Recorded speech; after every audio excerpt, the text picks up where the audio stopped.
சிக்கலுக்கு போனோம், நாகப்பட்டினத்துக்கு பக்கத்துல. இன்னைக்கும் அம்பாள் சன்னதி கீழே இருக்கும், முருகன் சன்னதி மேல இருக்கும். அங்கிருந்து முருகனை கொண்டு வருவார்கள், சூரசம்ஹாரத்துக்காக வேல் வாங்க வருவான். எல்லா ஊர்லயும் இருக்கிற மாதிரி பஞ்சலோகத்துல செய்த விக்கிரகம் தான். இன்னைக்கோ நேத்திக்கோ அதுல ட்ரிக் பண்ணி செஞ்சதில்லை. அது எத்தனையோ ஆயிரம் காலத்துக்கு முன்னால செய்யப்பட்ட சிலை. உங்க ஊர் கோயில்ல இருக்கிறது அதேதான்.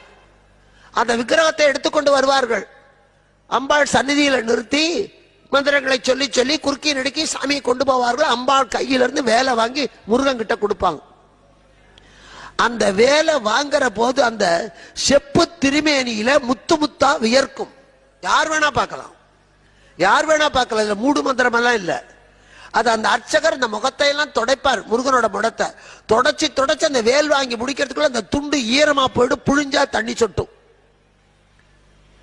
இது எதை சொல்றது? இதுல என்ன ட்ரிக் இருக்கு? அற்புதங்கள் என்பது கடவுள் இல்லை என்று சொல்லுகிறவர்கள் இது மாதிரி பல திருத்தலங்களுக்கு போய் பார்த்தால் தான் அறிவுக்கு அப்பாற்பட்ட அதிசயங்கள் நடக்கிற போது நமக்கு மேலே ஒரு சக்தி இருக்கிறது.